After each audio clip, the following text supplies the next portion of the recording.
la maladie qui le conduit aux portes de la mort va lui ouvrir les yeux. Au printemps 1185, il est terrassé par la fièvre. Croyant sa fin proche, Saladin fait venir des sages à son chevet.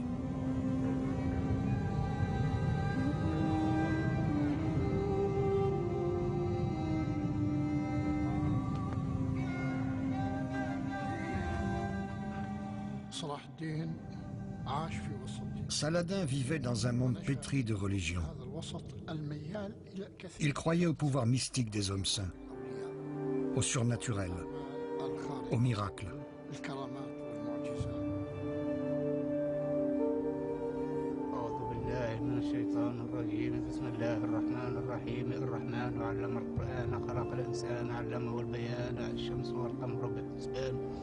والنجم والشجر يسجدان والسماء رفعها ووضع الميزان تطوف الميزان وأقيموا الوزن بالقسط ولا تخسروا الميزان.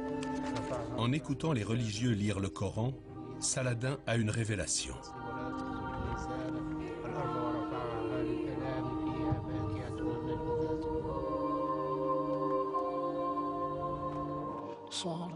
Dès lors, il n'eut plus qu'une seule idée en tête: libérer Jérusalem. Il pensait que cet exploit lui permettrait d'obtenir le pardon de tous ses péchés.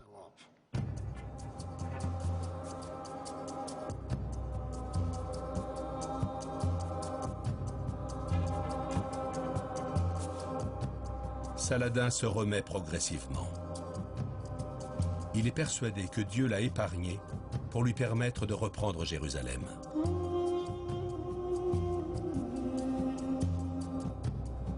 Il comprend aussi qu'en accomplissant la volonté de Dieu, il a la possibilité d'unir le monde arabe sous son commandement. La force de la religion va lui permettre de rassembler dans une même colère l'ensemble du peuple de l'islam. Il va décréter le djihad, un combat auquel tout bon musulman se doit de participer pour bouter les infidèles hors de Palestine.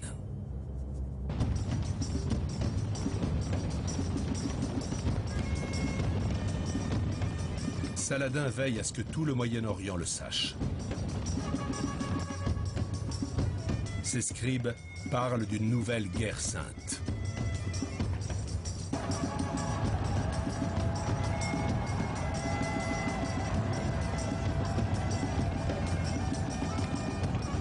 Saladin tient à rappeler à tous l'importance de Jérusalem pour l'islam.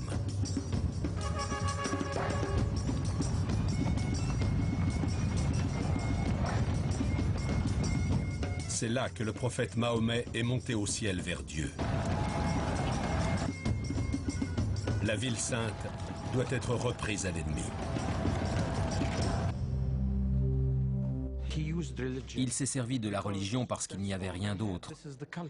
La religion, c'était la culture. Il s'est servi de ce dont il disposait de manière positive. Il ne s'est pas livré à une manipulation de la religion. Il s'est débrouillé avec ce qu'il avait. C'était le seul élément susceptible de fédérer les gens, en leur donnant le sentiment d'un idéal commun à atteindre.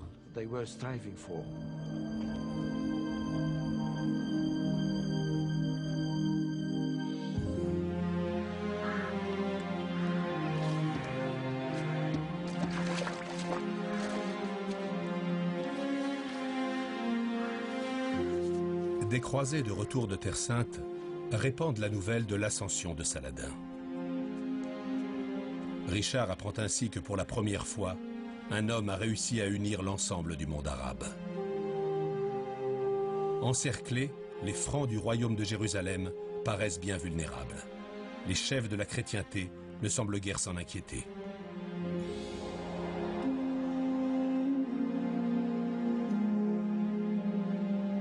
Pour Saladin, c'est le moment d'agir. Dès lors que Saladin est parvenu à fédérer les peuples d'Égypte, de Damas et du nord de la Syrie, en créant un élan populaire en faveur de son djihad, il est obligé de passer à l'acte. Il est pressé d'agir. Il doit attaquer les chrétiens en 1187, sinon la confédération risque d'éclater.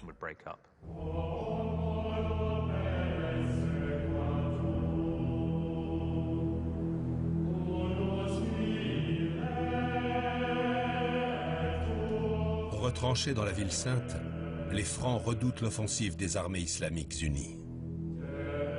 Ils ont écrit au pape et aux souverains de toute l'Europe pour les supplier de leur venir en aide. Mais aucune réponse ne leur est parvenue. En cet été de l'an 1187, ils doivent se résoudre à affronter seuls les forces de Saladin.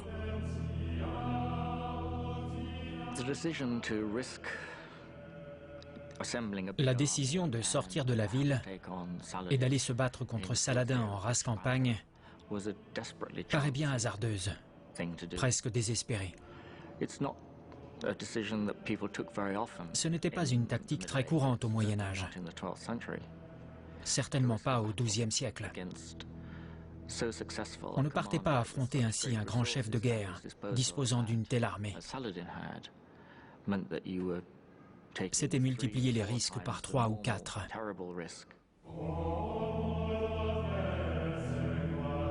Mais les Francs de Jérusalem placent tous leurs espoirs dans une arme suprême. Un fragment de la croix sur laquelle Jésus aurait été supplicié. Aux yeux des chrétiens du Moyen Âge, la vraie croix possède un pouvoir miraculeux.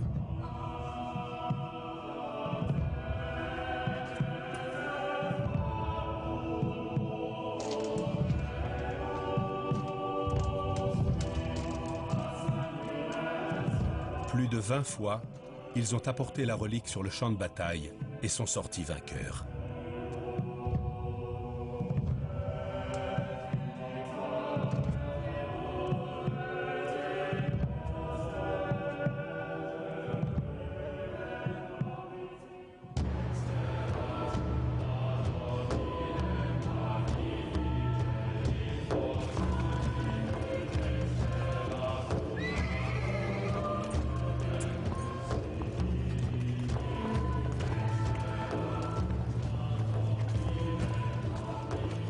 Encouragés par la présence de la Sainte Croix, les chevaliers du royaume de Jérusalem partent à la rencontre de Saladin.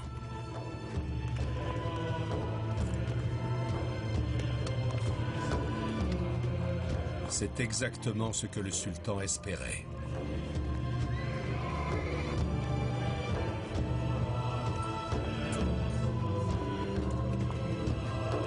Il attire l'armée franque à une trentaine de kilomètres de Jérusalem, dans les montagnes arides de Hattin.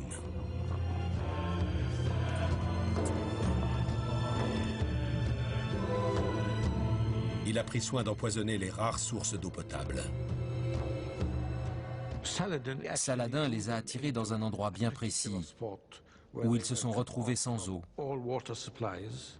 Ils ont très vite commencé à souffrir de la soif et de la chaleur. Épuisés, déshydratés, les chevaliers ne tardent pas à avoir des hallucinations. Sans eau, ils savent qu'ils sont condamnés. Le piège de Saladin s'est refermé sur eux.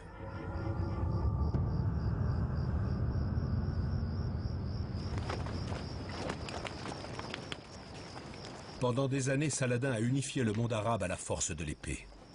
À Hattin, il s'apprête à lancer contre les Francs la grande armée musulmane qu'il est parvenu à rassembler.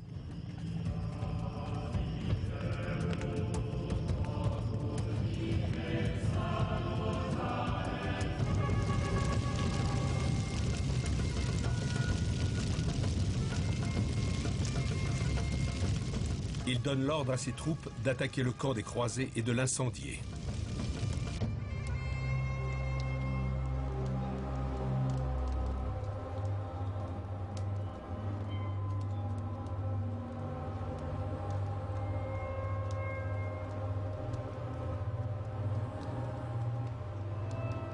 Des milliers de chevaliers chrétiens sont massacrés.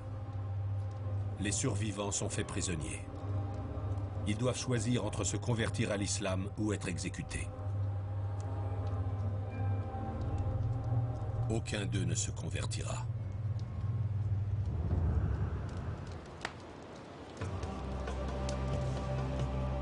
Saladin a porté un coup fatal à l'armée franque.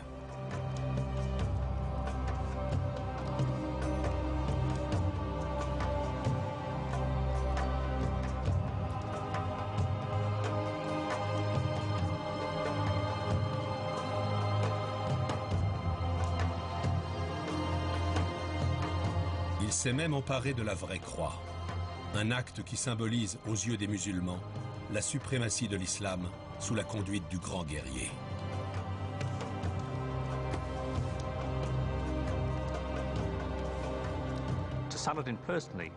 Pour Saladin, la vraie croix n'était qu'un vulgaire morceau de bois sans valeur. En tant que musulman, le Christ était pour lui un prophète, mais pas le Fils de Dieu. Cet objet ne pouvait donc pas avoir la même signification pour lui que pour les chrétiens. Saladin était néanmoins bien conscient du fait que les chrétiens tenaient énormément à la croix. Donc s'il acceptait de leur restituer, ce serait en échange de quelque chose de très précieux. Saladin sait que la vraie croix peut un jour s'avérer utile. Le djihad n'est cependant pas terminé.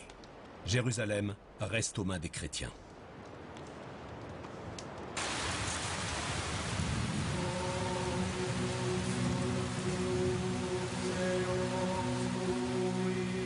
Les nouvelles de Terre Sainte mettaient 2 mois à parvenir en Europe.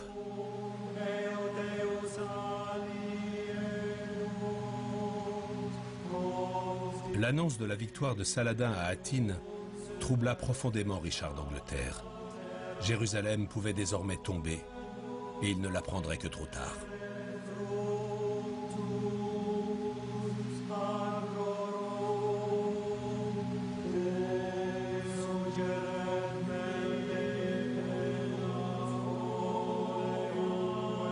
Ce que redoutait Richard n'allait pas tarder à se produire.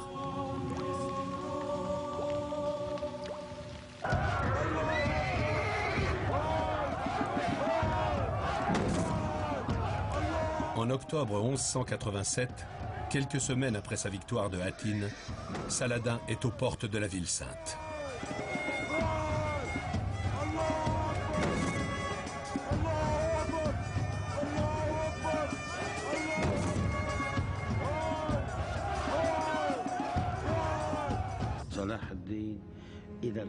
Si Saladin voulait reprendre Jérusalem, ce n'était pas uniquement en raison de l'importance de la ville pour l'islam. Les premiers croisés disaient avoir libéré Jérusalem de l'emprise des barbares musulmans. Et Saladin tenait à leur donner tort.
En libérant Jérusalem, Saladin s'était assuré une place dans l'histoire. Mais la manière dont il traita la population chrétienne de la ville le fit entrer dans la légende.